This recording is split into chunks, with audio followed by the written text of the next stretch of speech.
Chers invités, bonjour, bienvenue au Parc Astérix. Aujourd'hui, Parc Actu vous accueille au cœur d'un univers qui a marqué des générations entières.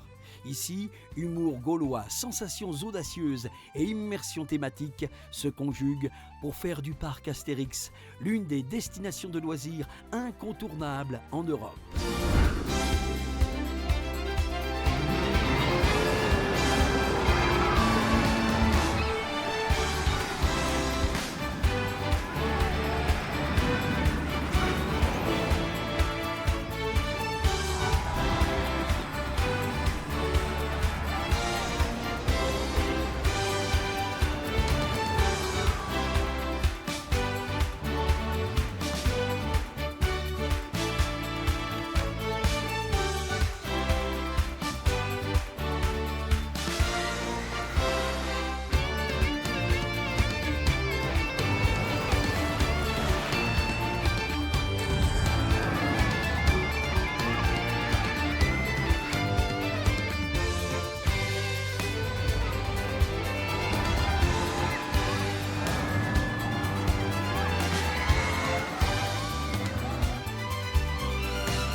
Cette édition, merci d'accueillir votre maître de cérémonie, François Petit.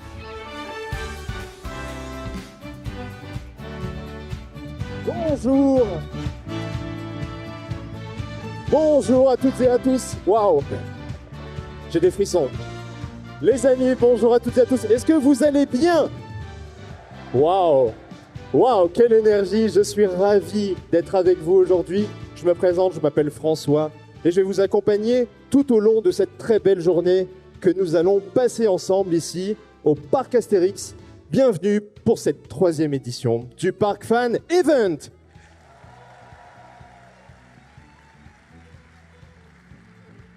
Les arènes sont bien remplies. Je dois avouer qu'on est hyper heureux de vous voir toutes et tous ici réunis. Vous êtes déjà ce matin plus de 450 ici dans cette arène. Applaudissez-vous s'il vous plaît, bravo.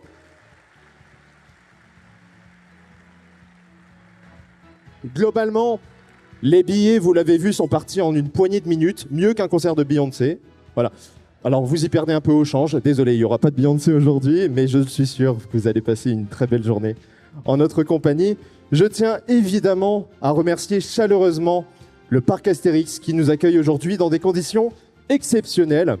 Et je suis obligé de les citer. Merci à Delphine Ponce, à Guy Vassel, à Rodolphe Laurent, à Mathieu Gallus, et à l'ensemble des équipes d'accueil et des équipes techniques du parc. Un tonnerre d'applaudissements pour eux, s'il vous plaît. Plus fort, plus fort, plus fort, plus fort.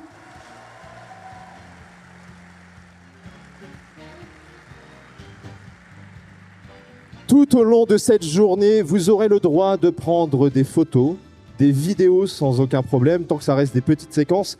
Profitez-en avec vos yeux. Nous avons un photographe et une équipe de vidéastes présents aujourd'hui et vous aurez accès à l'ensemble des photos de la journée et des vidéos en replay après l'événement. Donc profitez-en avec vos yeux.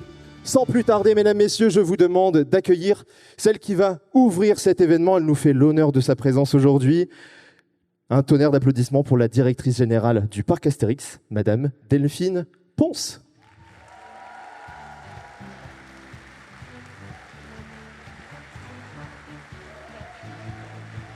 Bonjour à toutes et à tous. Bonjour Delphine. Bonjour François. Tu vas bien? Très bien. C'est impressionnant. Je suis impressionné, oui. Je suis impressionné par l'auditoire. Il y a quelques têtes que je connais, je pense, parmi vous. En effet, il y en a qui viennent tous les ans. On a de fidèles participants du Parc Fun Event. Qui le découvre pour la première fois ici? Qui est là pour la première fois? Ok, on a plein de nouvelles têtes, c'est génial. Vous allez passer une très belle journée, j'en suis sûr. Cette première conférence, eh bien, je vais t'inviter déjà peut-être Delphine à te présenter pour celles et ceux qui ne te connaîtraient pas. On va couper la musique dès que possible et puis on va attaquer tout ça. Est-ce que tu peux nous dire un petit peu qui tu es pour le Parc Astérix? Alors, je vais me présenter. Donc, moi, je suis Delphine. J'ai 55 ans. Je vais me présenter à titre personnel. J'ai 3 enfants de grands, certains de vos âges, 24, 21 et 14. Donc moi, je suis la directrice générale du Parc Astérix. Pour vous expliquer mon parcours, j'ai une formation commerciale, je suis diplômée de l'ESSEC. J'ai commencé ma carrière dans le conseil pendant 10 ans, et puis j'ai intégré la Compagnie des Alpes, donc qui est la maison mère du Parc Astérix pour ceux qui ne connaissent pas cette société, en mai 2005, donc il y a plus de 20 ans. Et à la Compagnie des Alpes, j'ai commencé à travailler uniquement sur les parcs de loisirs en tant que directrice de marketing stratégique.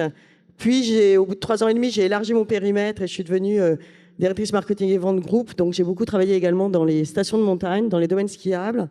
Après, je me suis occupée de développement et en particulier de développement international, ce qui m'a amenée à visiter beaucoup de stations de montagne et aussi beaucoup de parcs dans plein de pays dans le monde. Et je suis directrice générale du Parc Astérix. J'ai cette chance depuis mai 2021. Voilà, en 2 mots. Merci. Est-ce que tu as grandi avec les parcs d'attractions? Non, pas du tout. J'ai pas grandi avec les parcs d'attractions parce que en fait, j'ai grandi en Afrique, moi, avec mes parents qui étaient enseignants là-bas. Et donc, je suis arrivée en France à 18 ans après mon baccalauréat. Et donc, j'ai pas eu l'occasion de visiter des parcs d'attractions dans mon enfance. Et à vrai dire, le premier parc que j'ai visité, c'était le parc Astérix, par hasard, par un heureux hasard. Et c'était en 97. L'année d'ouverture de Tonnerre de Zeus, et donc j'avais 27 ans, donc un peu sur le tard. Mais je me suis rattrapée après. D'accord. Et donc ça fait 5 ans que tu travailles à la direction du parc. Comment s'est passée ton arrivée ici? C'était une arrivée assez en douceur en réalité, parce que quand on est vraiment nouveau, c'est compliqué. Alors que là, j'étais déjà depuis 16 ans à la Compagnie des Alpes, je connaissais pas mal de monde au parc Astérix. Il se trouve qu'au début de mon parcours, le siège Grévin et compagnie était au parc Astérix, donc j'y avais passé un peu de temps. Et donc, c'était plus facile de prendre ses marques. Mais néanmoins, en fait, le jour de mon arrivée, le gouvernement a annoncé la possibilité pour les parcs de réouvrir leurs portes au public post-Covid 3 semaines après. Donc, en fait, l'arrivée, elle a été impeccable parce que j'ai été immédiatement mise dans le bain dans la préparation de la réouverture du parc avec toutes les équipes. Et puis ensuite, j'avais un petit plan en tête. Donc, en fait, j'ai pris le temps de rencontrer une 40aine de personnes du parc sur plein de métiers différents, ce qui m'a permis de comprendre les métiers, les périmètres, de la technique à la finance, en passant par les opérations et les hôtels. J'ai passé beaucoup de temps sur le parc pour m'imprégner du produit, qui est un sujet, vous le savez, assez important pour moi, et pour aller à la rencontre des différents métiers également. J'ai passé une demi-journée à visiter les backstage, donc tous les lieux de pause, tous les locaux du personnel, ce qui m'a amené à effectivement me dire qu'il fallait investir, certes pour les visiteurs, mais aussi un peu pour les infrastructures du personnel. Et puis assez vite, je me suis attelée à de la tâche du plan de développement du parc Astérix avec Julien Simon et Mathieu Gallus, que vous connaissez quasiment tous, pour pouvoir bâtir ce plan qu'on a présenté récemment à la conférence de presse. Voilà. C'était l'arrivée. Super. Tu es réputé depuis 5 ans pour avoir une direction de proximité. Tu passes beaucoup de temps sur le parc. Est-ce que tu peux nous décrire un petit peu ton quotidien? Qu'est-ce que tu fais au quotidien sur le parc, en ouverture et même hors ouverture? Alors, proximité, oui, et c'est et je force pas ma nature, c'est-à-dire qu'effectivement, je suis assez accessible. Et pourquoi? Parce que franchement, moi, je suis très impressionnée par l'équipe du parc Astérix.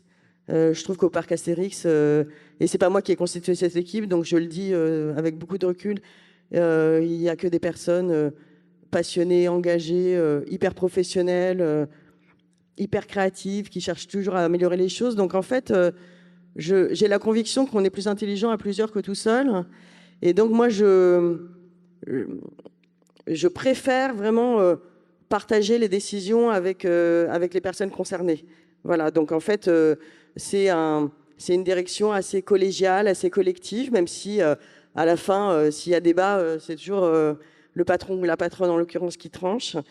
Et donc, dans mon quotidien, je passe beaucoup de temps en réunion, en réalité, sur des sujets hyper variés, c'est-à-dire on peut être sur des sujets très créatifs, des sujets financiers, des sujets de ressources humaines, opérationnels ou très techniques, pour pouvoir avancer, trancher un certain nombre de décisions. Et ce qui fait aussi la force de notre métier, c'est que nous, on est toujours à la fois sur du temps très court, donc la capacité à accueillir les visiteurs dans de bonnes conditions tous les jours d'ouverture du parc, et du temps très long, notre capacité à anticiper 5 ans ou 6 ans avant ce qui va se passer dans 6 ans au parc Astérix. Et donc, cette dualité, elle est pas simple à gérer, mais c'est ce qui fait vraiment voilà, mon quotidien, beaucoup d'échanges. Je te remercie. Depuis ton arrivée, et même depuis 10 ans globalement, il s'est passé pas mal de choses depuis 2015, des hôtels, des nouvelles attractions, des rénovations également. C'est quoi ta vision pour le parc Astérix, la vision passée et même la vision à venir? Bah, écoute, moi je surfe pas mal sur le passé en réalité, parce que c'est vrai que le parc Astérix a prouvé dans les 10 dernières années son potentiel de développement. Pour mémoire, 2014, 1 700 000 visiteurs, 2025, 2 900 000 visiteurs, plus d'1 200 000 visiteurs de plus en un peu plus de 10 ans. C'est beaucoup. Et donc je pense que le parc Astérix a encore du potentiel de développement, et c'est la raison pour laquelle, avec l'équipe de direction, on continue à investir sur un plan très ambitieux, parce qu'on pense qu'il y a encore du chemin à parcourir. Après, ce que moi j'ai apporté en plus, c'est le reste. C'est-à-dire que je pense que il faut développer le parc Astérix, mais il faut aussi en même temps développer l'entreprise parc Astérix. Et donc ne pas oublier tout ce qui se passe derrière, dans les coulisses, dans les backstage. Donc en résumé, les 4 axes stratégiques du parc, c'est la qualité et le développement du produit. Et donc quand on parle de produit, c'est les attractions, les spectacles, les hôtels, les restaurants, les boutiques. Et on pense à la fois nouveauté, mais aussi rénovation des infrastructures existantes. Le deuxième axe, c'est clairement la très grande satisfaction des visiteurs et la qualité de l'expérience. Voilà, ça, c'est un axe sur lequel on surfe depuis plusieurs années. Il y a un troisième axe que j'ai envie de mettre vraiment en avant, qui est que, en fait, la qualité de l'expérience des visiteurs, elle se construit par la qualité du produit, mais aussi et beaucoup par le sens du service, de l'accueil, du conseil, de l'accompagnement du personnel du parc Astérix. Et donc, nous, on croit à l'effet miroir, et on pense que si les hommes et les femmes qui travaillent ici sont satisfaits et satisfaites et sont sereins dans l'exercice de leur métier, je pense qu'ils seront plus à même de rendre heureux nos visiteurs. Et c'est pour ça qu'on travaille aussi beaucoup, même si on n'y est pas encore et même si on a encore du chemin à parcourir, sur la qualité de vie au travail et la satisfaction de nos collaborateurs. Et puis il y a un dernier axe qui est vraiment d'actualité et qui nous oblige, c'est la préservation de l'environnement. Donc voilà, voilà la stratégie en 2 mots. Très bien, je te remercie. Quels sont pour toi aujourd'hui les points forts? Alors il y en a beaucoup évidemment, mais selon toi, ceux qui ressortent le plus, les points forts du parc Astérix? Alors le premier point fort, très clairement, c'est la licence. C'est l'univers d'Astérix et Obélix, qui est un univers qui est français déjà, donc ce qui nous différencie de certains de nos concurrents, qui est porteur de valeurs très fortes, d'authenticité, de convivialité, d'humour, d'irrévérence, qui sont vraiment incarnées au parc. C'est un univers qui a beaucoup d'actualité. Donc il y a un album tous les 2 ans, il y a des films live, il y a des dessins animés. Donc en fait, voilà, et cet univers, il nous oblige. Le deuxième point fort, c'est l'environnement forestier naturel. Je pense que par rapport à d'autres parcs, ça nous distingue. Et c'est vrai qu'à la fois pour nous qui travaillons ici et pour nos visiteurs, le fait qu'il y ait de la verdure, c'est vraiment important. Je pense qu'on est quand même bien localisé. On a une zone de chalandise qui est quand même très dense, donc ça c'est un point fort. On est quand même à quelques kilomètres de Paris. Et puis on a quand même cette spécificité sur les attractions à sensations singulières, uniques, un peu les attractions aquatiques quand même, qui sont aussi une force du parc Astérix, à mon avis. Je te remercie. Alors évidemment, tu t'en doutes, derrière cette première question, il y a forcément la question des défauts. Selon toi, quels sont les défauts actuels du parc Astérix ? Pas de défauts, les faiblesses, peut-être les points d'amélioration, on va dire. C'est ça. Le premier point d'amélioration, vous le connaissez, vous tous qui êtes jeunes, je pense, c'est l'accessibilité, très clairement. C'est pas un point d'amélioration facile. C'est vrai qu'aujourd'hui, c'est pas évident d'accéder au parc Astérix en transport en commun. On n'a pas une gare de RER aux portes du parc Astérix et on n'en aura jamais une. Il y a des solutions en réflexion, peut-être pour une arrivée simple, même à vélo ou dans certaines navettes ou autres à mettre en place. Est-ce qu'il y a des choses qu'on peut imaginer ? On y travaille avec Sébastien ici présent, mais c'est pas simple. Sur la partie transport en commun, vous le savez, on a développé des navettes pour le personnel. Il y a une navette qui part de Roissy, Charles de Gaulle 1, dont on a augmenté la fréquence. Et on travaille sur d'autres sujets de desserte en navette. C'est-à-dire que l'objectif, c'est de mettre une navette au pied des gros hubs de transport que sont Ory-la-Ville, éventuellement Survilliers, Saint-Denis-Pleyel à terme. Mais il faut avoir un emplacement pour le bus dans la gare routière. Voilà, c'est pas gratuit non plus. Donc c'est pas simple. Et sur la partie piste cyclable, il y a un projet de piste cyclable qui est porté par la communauté de communes, qui concernera plus de salariés que nos visiteurs en réalité, mais néanmoins.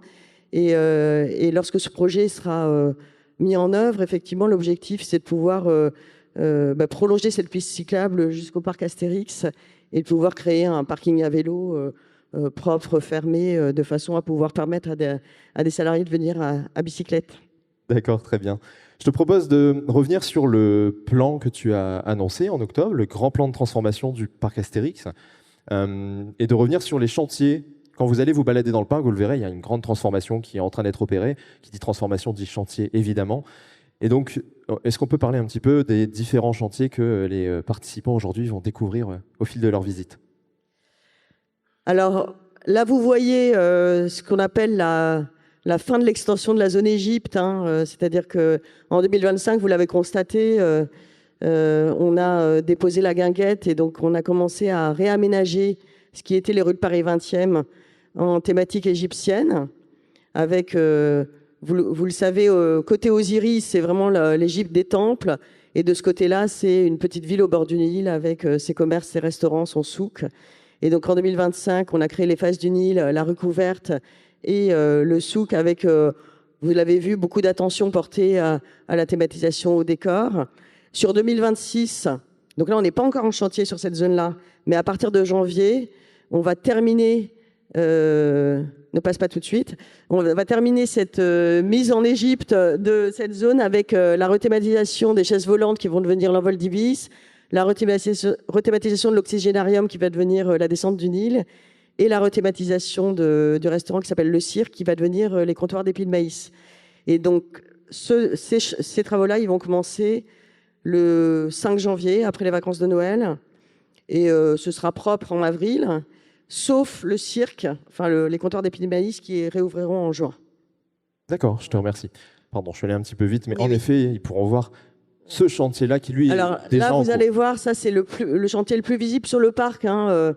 Pour ceux qui ne sont pas venus sur le parc depuis longtemps, vous allez voir, le parc, il est transformé et on essaye de cacher un peu les travaux, mais ce n'est pas évident.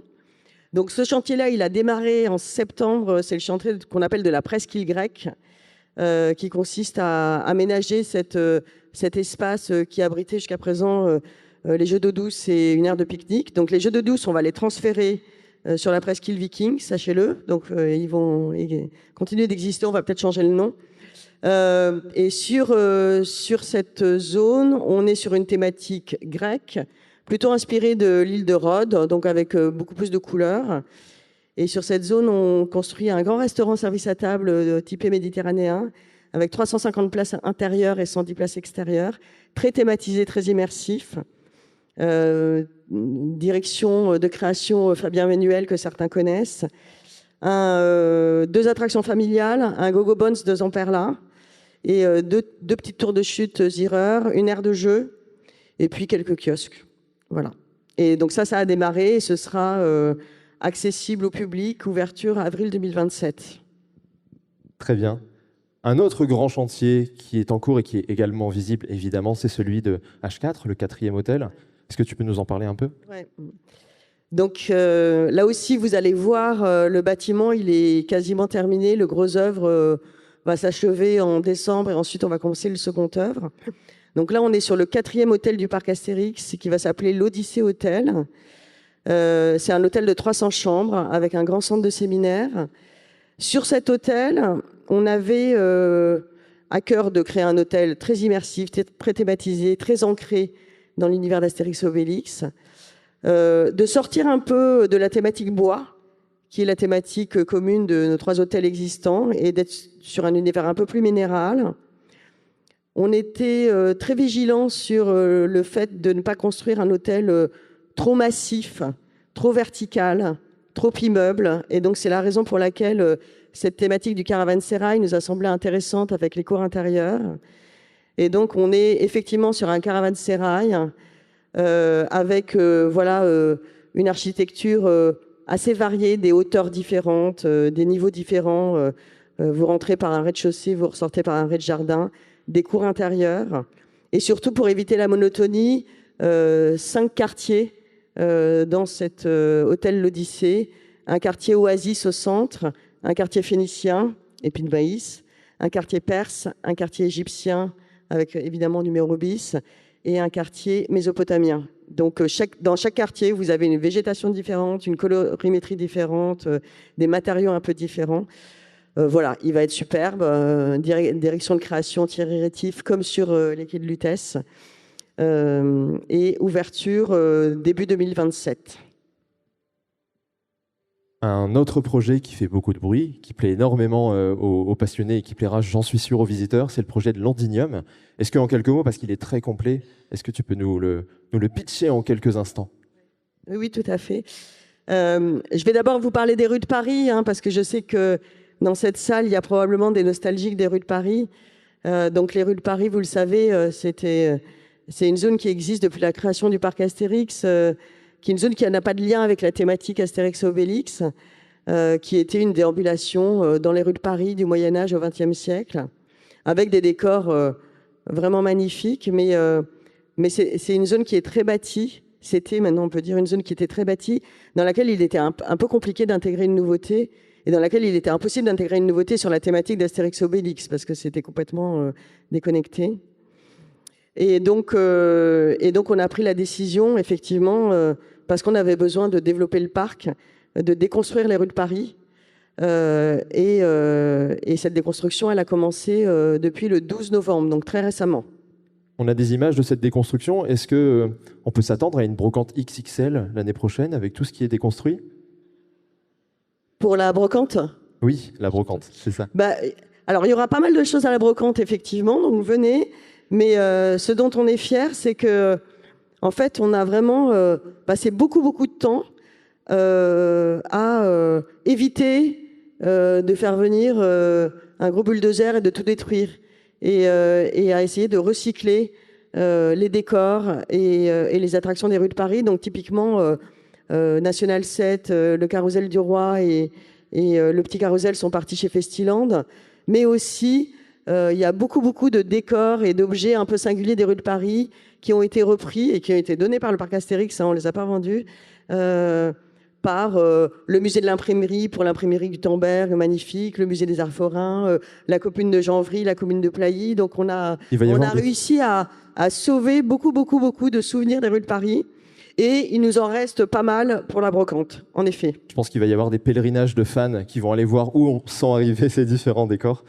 On les suit sur les réseaux. Et donc, pour revenir à Londinium... Oui, pour revenir à Londinium. Donc,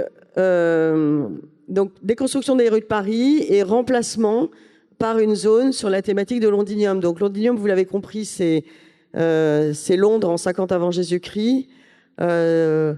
Relisez l'album Astérix et les Bretons, revisionnez le dessin animé et le film. C'est vraiment un super album avec beaucoup de notes d'humour.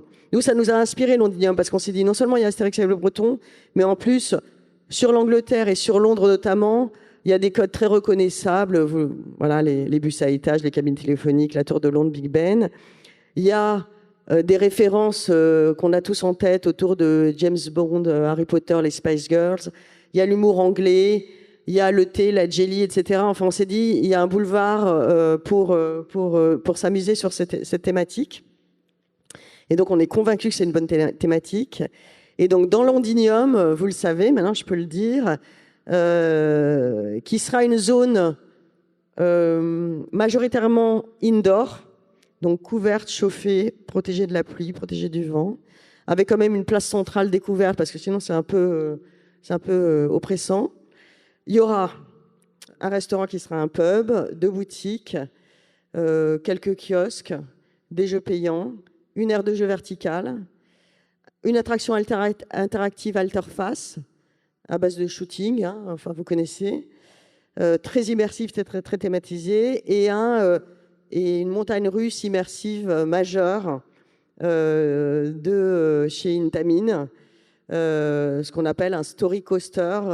L'objectif étant d'amener les visiteurs à participer à une histoire et à participer à une aventure. Donc, dans cette attraction, il y aura une file d'attente extrêmement thématisée avec quelques écrans qui permettront de comprendre dans quelle histoire on est amené, un pré-show, et puis le main show, évidemment, avec une histoire tirée directement de l'album Astérix et les Bretons. Je te remercie. On va poursuivre sur des annonces de rénovation. C'est le parc annonce des nouveautés, mais également rénove ses expériences actuelles.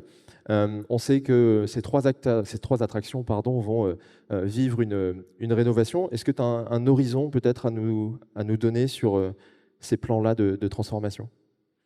Alors, je n'ai pas un horizon précis parce qu'on est en train de retravailler sur le plan de développement post-2028 avec Julien Simon. Mais ce qui est clair, c'est que dans ce plan de développement post-2028, il va y avoir évidemment des nouveautés, mais on a à cœur, en effet, de rénover et, dans certains cas, profondément des attractions existantes. Et dans l'ordre, quelque part, des facteurs, je pense que le premier chantier pourrait être la croisière des Pieds de Maïs, qui est une attraction qui a une grosse capacité et qui a un gros potentiel, à notre avis, en termes d'attraction immersive. On se dit qu'on peut peut-être envisager d'agrandir un peu le dark. Voilà, tout est à l'étude pour l'instant. Menhir Express, il faudra y faire quelque chose également. Ce sera probablement moins significatif que sur la croisière des Pieds de Maïs et Défi de César également, évidemment.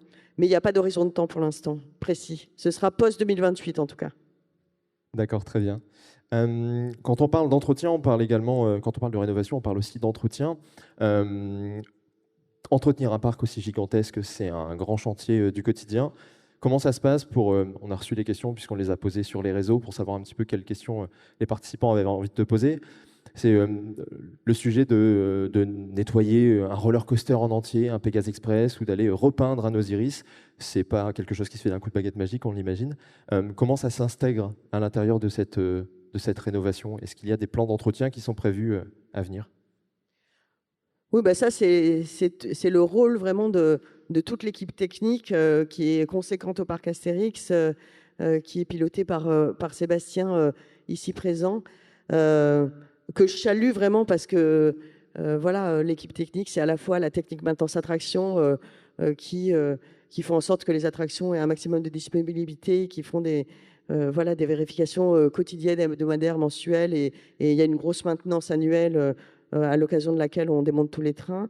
Mais il y a aussi tout ce qu'on appelle l'équipe infra qui, alors, notamment pendant l'hivernage, mais également sur toute l'année, vont bichonner les parcs en termes de sol, de peinture, de décoration, de signalétique. Et eux, ils sont particulièrement héroïques parce que là, figurez-vous qu'on a décidé de rallonger la période de Peur sur le Parc jusqu'au week-end du 11 novembre.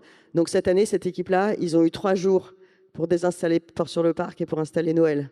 Donc oui, c'est une très très belle équipe au Parc Astérix qui ne ménage pas son temps et ses efforts. Et donc ce sont souvent des équipes qui travaillent de nuit.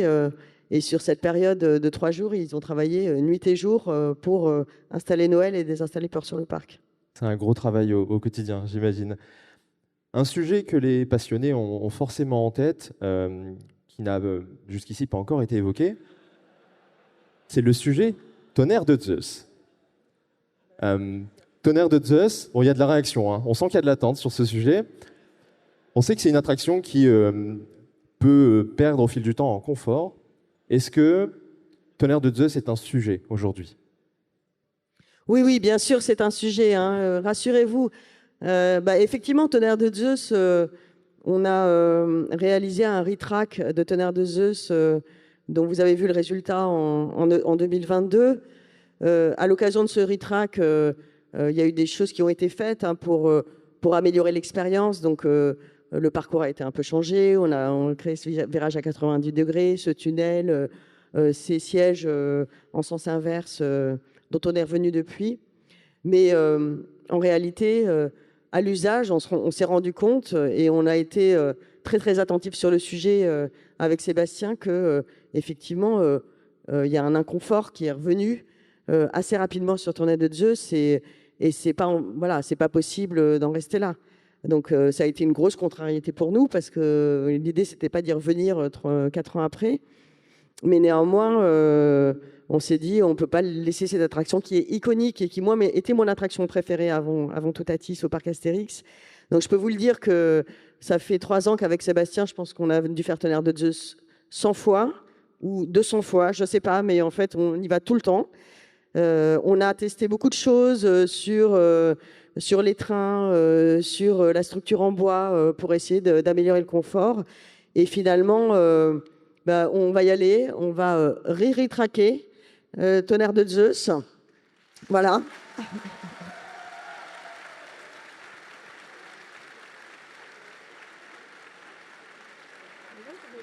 Je crois qu'ils sont d'accord. Je crois. Cette fois-ci avec RMC.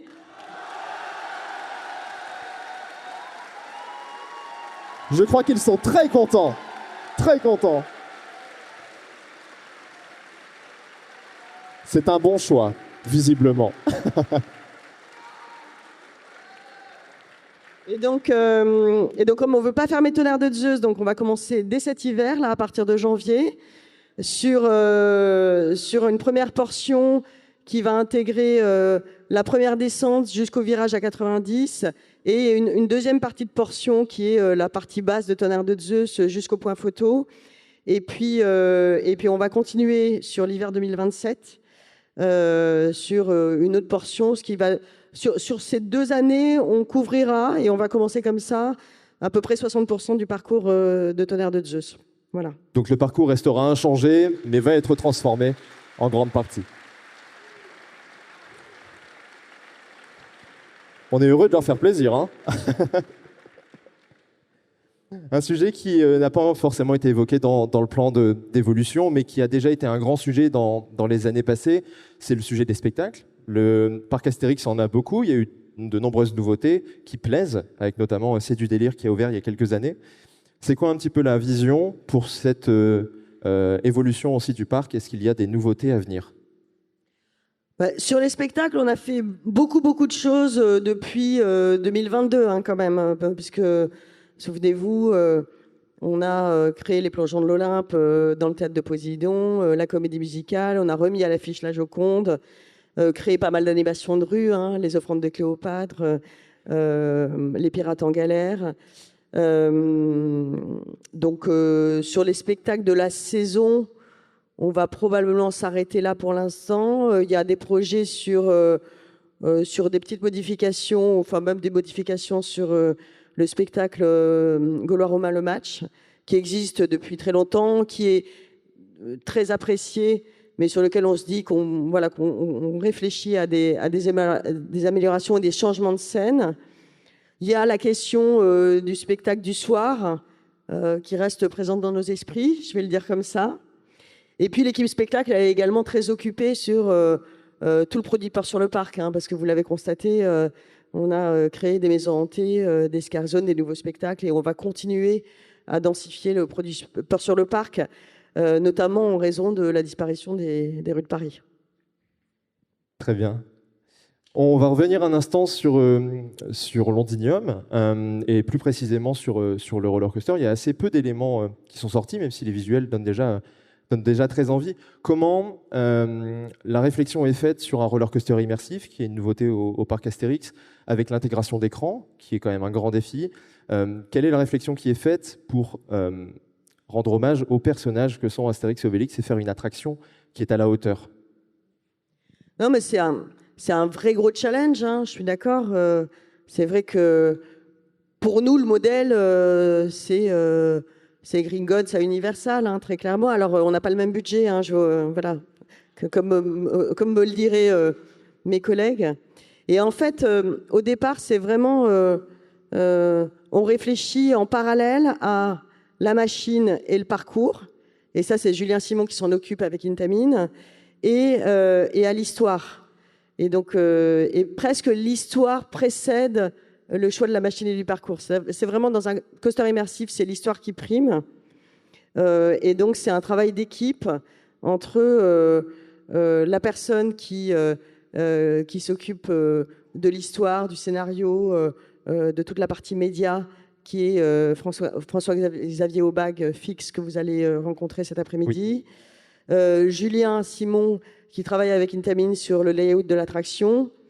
Et Julien Berthevas, qui s'est occupé de toute la scéno de la file d'attente, notamment. Et donc, et moi, je suis également très impliquée avec Éric Dudou, qui est le chef de projet de toute la zone Londinium. Donc, on est dans de la construction collective. On se pose beaucoup de questions. C'est vrai que moi, sur tous les projets de développement, en fait, je doute beaucoup. Et je trouve qu'il faut toujours se remettre en cause et se poser des questions sur la qualité de ce qu'on va faire. Parce qu'en fait, tout ce qu'on fait, alors c'est pour vous, d'une part, c'est pour nos salariés aussi, et ça va rester 30 ans au parc Astérix, à minima.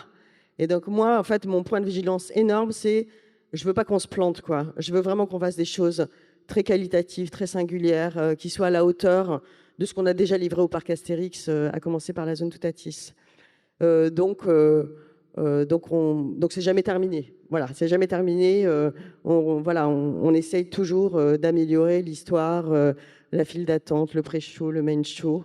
Mais il faut effectivement qu'il y ait une coordination parfaite entre les mouvements de la machine et ce qu'on va raconter. Voilà. Donc cette attraction Intamine, elle a le mérite d'être totalement paramétrable en termes de vitesse et de rotation. Donc effectivement, l'attraction est au service de l'immersion et de l'histoire.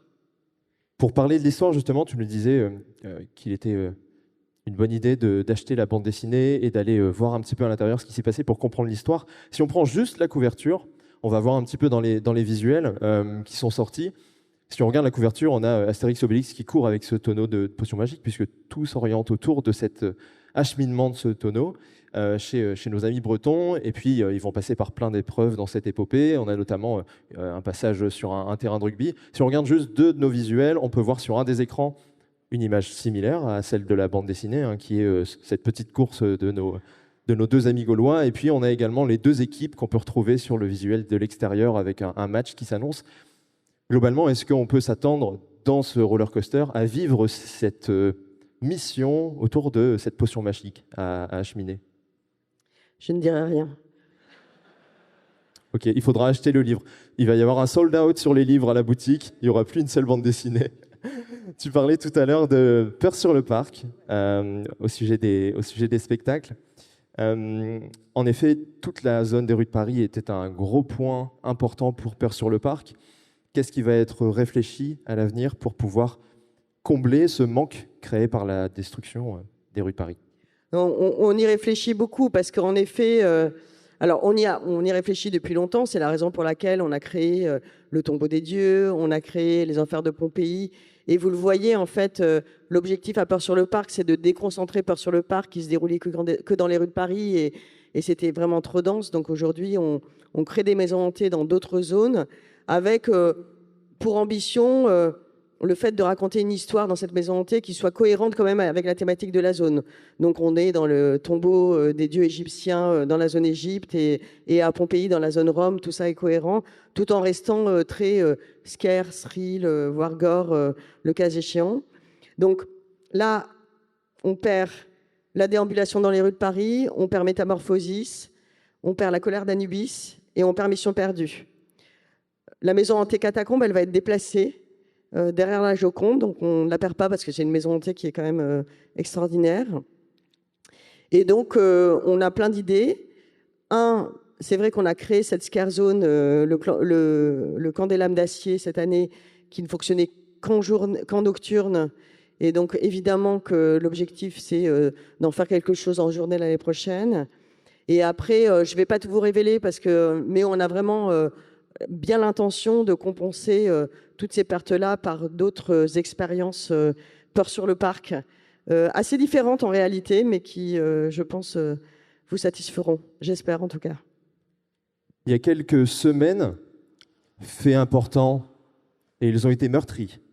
Les propriétaires du Sanglier Born, qui est le bar clandestin qui était, vous le savez, dans les rues de Paris, ont été arrêtés par les gendarmes de Main Basse sur la Joconde qui sont venus faire une très jolie sortie de scène. Et on peut vous en applaudir parce que traiter des personnages ainsi, c'est un joli hommage que vous leur rendez. Et bravo à vos équipes pour ça. Ils ont été arrêtés et on sait que, comme on a eu le retour des clowns de la foire aux citrouilles cette année, vous faites attention aux personnages qui plaisent aux passionnés. Est-ce qu'on peut imaginer qu'ils s'évadent et qu'ils partent du côté de Londres, qu'ils s'expatrient quelque part dans un nouveau bar? Est-ce qu'il y a quelque chose qui peut être imaginé pour ces personnages en continuité? Oui, bien sûr. D'abord, je vais vous raconter l'histoire de ce projet parce qu'il est quand même intéressant. C'est-à-dire qu'on sait faire des très gros projets au parc Astérix qu'on anticipe 5 ans avant, mais l'histoire de ce projet, c'est Olivier Le Sueur, le responsable des hôtels, et Sébastien Gipon de la Resto, qui un jour nous ont dit on a une idée de bar dans l'ancienne file d'attente du Transdémodium, dans la salle du Puy. Et donc, on se dit, bah oui, pourquoi pas. Mais c'était, je sais pas, c'était même en septembre, quoi. Enfin, c'était quelques mois avant, ou peut-être en juin. Non, peut-être en juin. Mais vraiment pas longtemps avant Peur sur le Parc. Et donc, nous voilà partis. On va voir la salle du Puy. C'est vrai qu'on se dit, ouais, c'est vrai que c'est intéressant, etc. Et puis, je me dis, bon, il faut quand même que j'en parle au spectacle. Donc, en fait, on constitue une petite équipe avec Sébastien Olivier, Kevin des spectacles, Timothy et Valentin sur l'équipe développement, en leur disant allez-y, essayez de faire. On n'a pas de budget, parce que c'était pas prévu. On n'a pas de budget, mais essayez de faire au mieux avec ce lieu. Donc effectivement, ça n'a pas coûté rien, mais vraiment pas grand-chose. Et donc cette petite équipe s'est mise dans un mode un peu commando. Ils ont réfléchi à l'histoire. On a créé des costumes en 2 temps 3 mouvements. On a été chercher, on a été chiner du mobilier un peu partout pour créer le bar clandestin qui effectivement est un vrai succès. Et moi j'adore. Et j'adore ce projet aussi parce que c'est un projet interne qui a été fait juste avec le cœur. Voilà, juste avec le cœur. Et donc évidemment, évidemment, vous allez retrouver le bar clandestin un jour. Voilà, un jour. Peut-être Morissette. Oui. Peut-être.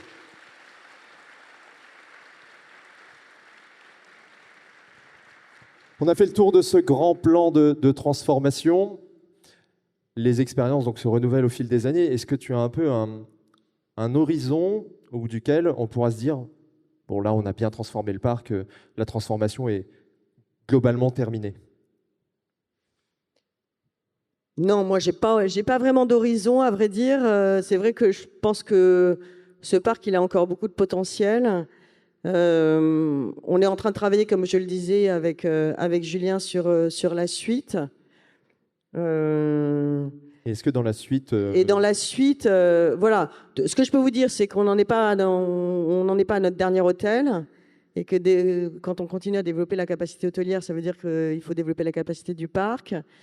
On a encore des possibilités d'extension parce qu'on a 25 hectares de parking et donc on peut manger un peu sur le parking si on construit des parkings en silo, mais pour l'instant on essaie de retarder l'échéance et que peut-être un jour on réfléchira comme l'ont fait certains de nos collègues de la Compagnie des Alpes à une second gate au parc Astérix. Pour l'instant, ce n'est pas d'actualité. Je ne veux pas que vous emballiez. Pour l'instant, je pense qu'on a encore des sujets de développement sur le parc. On s'est fait la liste avec Julien de toutes les choses qui manquaient sur le parc. Voilà, et il en manque encore. Donc voilà, je pense que le développement du parc ne va pas s'arrêter, en tout cas pas dans les 10 prochaines années. Après, je ne sais pas. Après les 10 prochaines années, on sait qu'il le savait que j'allais venir sur ça, c'est sûr. On a Goudurix qui a 30 ans, plus je crois. C'est évidemment ce sujet aussi pour le grand avenir du parc. Ça doit déjà être en réflexion de votre côté? C'est vraiment une réflexion. Goudurix, il a 36 ans en réalité, parce qu'il a été ouvert en 89. Alors, Goudurix, c'est une attraction qui est assez iconique au parc Astérix néanmoins, parce qu'elle est... Alors bon, sur le confort, chacun dira ce qu'il en pense. On a changé les trains, ça n'a pas été un grand succès, mais on le savait. On le savait que ce ne serait pas beaucoup plus confortable. Mais simplement, la posture à l'intérieur du train est un peu différente. Avant, il fallait appuyer la tête en arrière. Maintenant, c'est un peu différent. Donc ça aussi, c'est une attraction qu'on a beaucoup fait avec Sébastien. Et donc, Goudurix, oui, à un moment... voilà, il faudra déposer Goudurix et le remplacer, mais ce moment n'est pas venu là, pas tout de suite en tout cas. Voilà, mais c'est dans les réflexions. Je vais le dire comme ça, c'est dans les réflexions. Très bien, je te remercie. Écoute, j'ai fait le tour de mes questions. Je sais qu'ils en ont forcément plein autour de cette arène. On a quelques minutes pour faire passer un micro. Nos amis Aline Corentin vont passer parmi vous. Une question qu'on a énormément reçue, et je sais qu'elle va arriver, donc je préfère te la poser tout de suite, immédiatement. Il y a un sujet qui est, puisqu'ils aiment enchaîner les rides, ils aiment passer peu de temps dans les files d'attente, c'est le sujet des single riders. Voilà. Ils allaient te la poser, alors il fallait que je le fasse avant eux. Non, mais je vais y répondre et je vais demander à Sébastien de me rejoindre parce qu'on se doutait qu'il y aurait cette question. Alors, moi, je suis d'accord avec vous. C'est-à-dire que je suis la première quand je suis sur le parc à dire mais pourquoi elles sont pas ouvertes pourquoi elle n'est pas ouverte la single? Pourquoi elle n'est pas ouverte la single? Donc, sachez qu'on a créé une single sur cette automatique qui fonctionne très bien et qu'on a bien l'intention d'accélérer les choses sur l'ouverture de la single, mais il y a un certain nombre de contraintes que Sébastien va vous expliquer qui rendent l'ouverture de la single pas toujours évidente. Je lui laisse la parole. Merci Sébastien de nous rejoindre. Bonjour. Merci beaucoup Delphine, ça c'est un sujet sympa. Bon, écoutez, pour ceux qui ne me connaissent pas, je suis Sébastien Retailleau, directeur général adjoint du parc en charge de l'exploitation depuis 10 ans. Donc, il y a tellement de sujets et je remercie parce que moi-même, j'ai passé un super moment. Et je peux vous dire que depuis que Delphine est arrivée, notamment, on voyage encore un peu plus dans le temps. Et elle a plein de petites attentions. Et je veux juste revenir avant de... Je n'élude pas la question. Mais je dis simplement que sur le sanglier borgne, sur le retour des personnages, etc., pour être au cœur du réacteur, je peux vous dire que vraiment Delphine, quand on réfléchit sur le camp des lames d'acier, elle nous dit « Ah mais tiens, mais la clownette, on la retrouve ?» Donc elle a vraiment cette attention particulière. Donc vous lui devez beaucoup de ces feedbacks et beaucoup de ces choses-là. Donc merci à elle. Bravo. Du fond du cœur, merci. Donc, pour vous parler un petit peu, moi je suis vraiment tourné, je vous prie de me croire, vers la qualité de l'expérience, vers la qualité aussi et le nombre de visiteurs qu'on peut digérer, pardonnez-moi l'expression, mais dans nos attractions. Parce que quand vous arrivez le matin, vous avez une seule envie, enfiler les perles, les attractions, pour en faire le plus possible. Je prends souvent une image qui vaut ce qu'elle vaut, mais malgré tout, imaginez-vous que lorsqu'on met, ça va vous parler, mais quand vous avez vu apparaître les caddies, qu'on a ensuite thématisé, bah mine de rien, vous avez vu des murs tomber au niveau d'Osiris, par exemple. Eh bien, ce jour-là, quand les murs sont tombés à Osiris, avec le drive des bacs, eh bien, figurez-vous qu'on a gagné 200 personnes par heure. 200 personnes par heure, ça veut dire que depuis maintenant 3 ans, on utilise quasiment chaque jour les 3 trains, ce qui n'était absolument pas le cas jusqu'alors. On est même en train de commander un 4e train qui arrivera l'année prochaine pour permettre un hivernage 360 et 12 mois sur 12. Eh oui. Donc, ces sujets-là sont éminemment importants. Alors évidemment, vous n'aurez pas aujourd'hui, je vous le dis au passage, parce que vous êtes des fans, donc des gens passionnés, vous n'aurez pas les 3 trains ni sur Toutatis, ni sur Osiris. On est, je le rappelle, en privatisation. Et par contre, ils seront de retour de leur grande visite annuelle pour Noël gaulois. C'est ça aussi, parce qu'il nous faut jongler avec ces moments importants. Concernant les files d'attente single, il y a 3 types. Il y a un premier type, quand vous avez des trains très peu capacitaires. 7 automatiques, 4 places. Très souvent, 3 personnes dans un groupe familial. Il faut à tout prix une file dédiée à cela. Donc ça, elle est ouverte en permanence et ça nous permet globalement de remplir complètement les trains et elle est très simple d'usage. Deuxième type de file d'attente, bien maîtrisée également pour les files single, c'est celle de Toutatis. Pourquoi bien maîtrisée? Parce qu'on a une vue en permanence dessus et elle nous permet vraiment de l'ouvrir puis de la fermer pour en maintenir une capacité parfaite. Pour votre information, Toutatis, depuis 2023, sa création, on a globalement fait passer 1 800 000 la première année d'utilisation, 1 870 000 en 2024 et pratiquement 1 900 000 cette année. Vous voyez? Donc ça veut dire que les trains sont complets à 95%.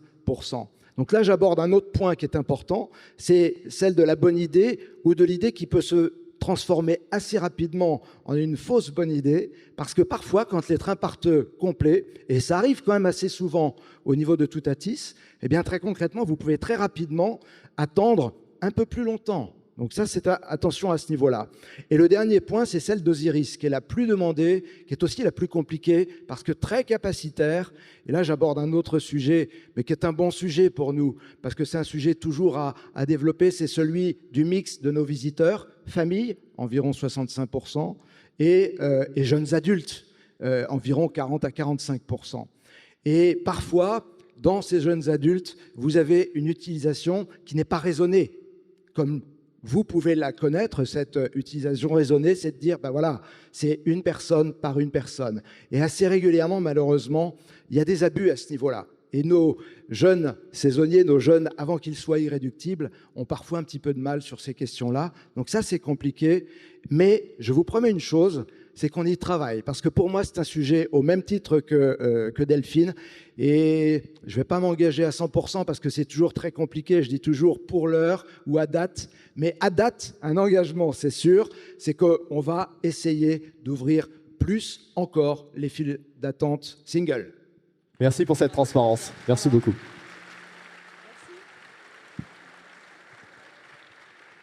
On va prendre 2 ou 3 questions parce que le temps file et vous avez follement envie de rider. Donc, on va prendre quelques questions dans le public. On a des mains levées là-haut. Bonjour. Bonjour. Alors, moi, j'aurais une question. Vous avez parlé du sanglier borgne. Moi, il y a un rendez-vous que j'aime beaucoup également et qui est au même endroit, c'est le repère des lutins. Est-ce que déjà cette année, j'ai l'impression que non, parce qu'on n'a pas trop vu d'annonces par rapport à ça, mais est-ce que les autres années, vous pensez le reconduire? Alors cette année, il n'y aura pas de repère des lutins, très clairement, parce que là, c'était un peu trop court. Mais oui, sur le produit de Noël, alors, à nouveau, on ne veut pas reconduire à l'identique, parce qu'on pense qu'on a encore d'autres idées.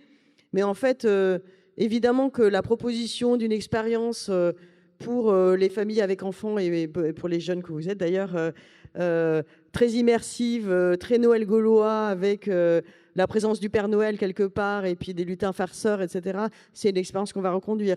Pas dans le même lieu, pas exactement dans la même configuration, mais ce sera reconduit. Merci. Est-ce qu'on a une autre question? Oui, juste ici, sur la droite. Bonjour. Pour le retrack de T2Z, est-ce que ce sera toujours un wooden ou ça passera en hybride? Vous pouvez répéter je vois pas, je vous vois pas, alors du coup je vous entends pas. Ah voilà. Ok. Vous pouvez répéter la question, pardon? Pour le retrack de T2Z, est-ce que ça restera un wooden complet ou ça passera en hybride vu que c'est RMC? C'est toi qui sais répondre à ça, ouais. Hein?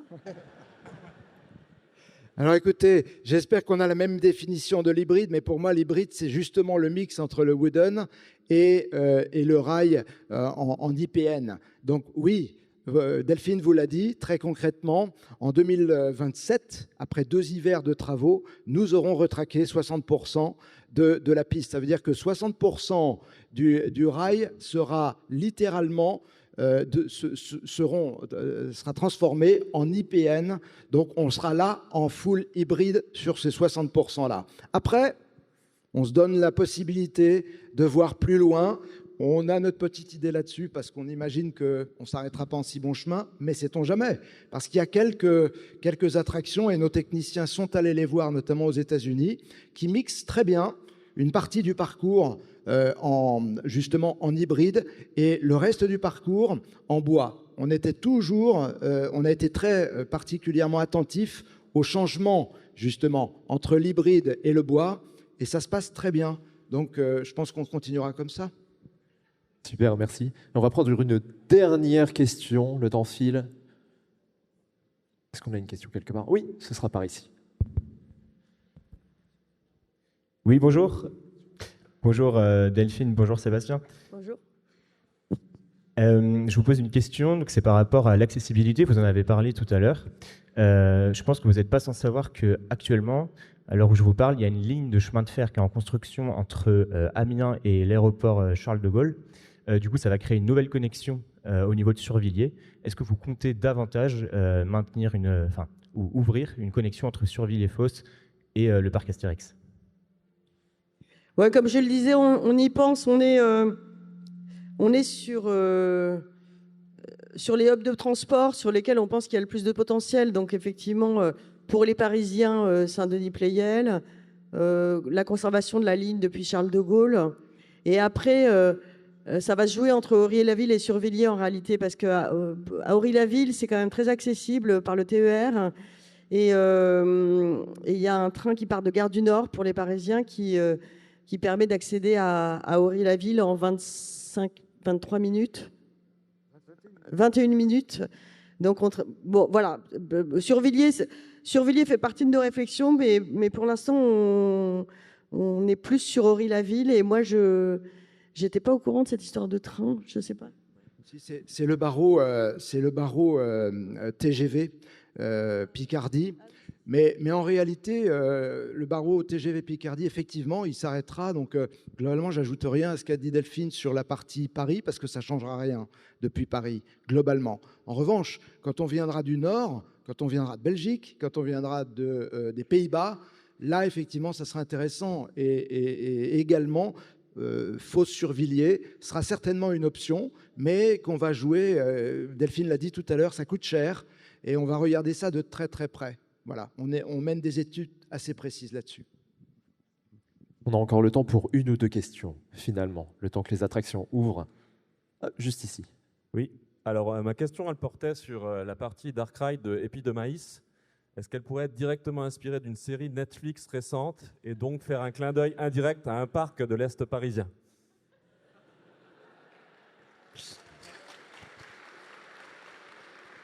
Oh. On n'est pas assez mûr pour répondre à votre question, mais je vois la référence est pas mal et j'y ai vraiment pensé quand j'ai vu la série qui est excellente. Voilà, je ne peux pas répondre à votre question, mais en effet, l'objectif, c'est de monter vraiment le niveau d'épis de maïs et de s'inscrire résolument dans la modernité, dans l'immersion et aussi dans l'humour. Donc, mais on l'a en tête. Voilà, je vais le dire comme ça. Merci. Hop, ce sera là-haut. Bonjour Delphine, bonjour Sébastien. Alors j'ai une petite question qui n'a rien à voir, vous avez parlé aujourd'hui. Alors avez-vous déjà réfléchi à un concept de parc aquatique qui pourrait compléter l'offre actuelle et soutenir la croissance du parc? Oui, oui. Non, c'est une très bonne question parce que oui, on y a déjà réfléchi. Ça a été un projet à un moment sur le parc Astérix. Alors, sur le parc aquatique, il y a plusieurs options. Il y a zone aquatique réservée aux hôtels et il y a parc aquatique réellement Second Gate. C'est pas une option qui est inscrite dans le plan à 10 ans, là, très concrètement, mais c'est une option qu'on a en tête et sur laquelle on s'est gardé la possibilité de le faire. C'est-à-dire que même dans l'aménagement des parkings, parce qu'en fait, vous savez que le parc Astérix est entouré d'une zone Natura 2000, donc on ne peut pas pousser les murs. Créer un parking Second Gate, il faudrait qu'il soit accessible depuis le hub d'entrée du parc. Donc ça veut dire qu'il s'installerait sur un des parkings existants. Et donc dans l'aménagement des parkings et dans la construction d'ombrières photovoltaïques qu'on va démarrer en 2026, on a réfléchi pour conserver un des parkings intact de façon à ce qu'il puisse accueillir peut-être un jour un parc aquatique Second Gate. Mais ce n'est pas dans le plan des 10 prochaines années, hein, très clairement. Super, merci beaucoup de vous être prêté à ce jeu de questions-réponses. Les amis, c'est la fin de cette première conférence. Merci Sébastien. Je vous demande d'applaudir chaleureusement Sébastien et Delphine Ponce. Merci à vous. Merci, je vous en prie.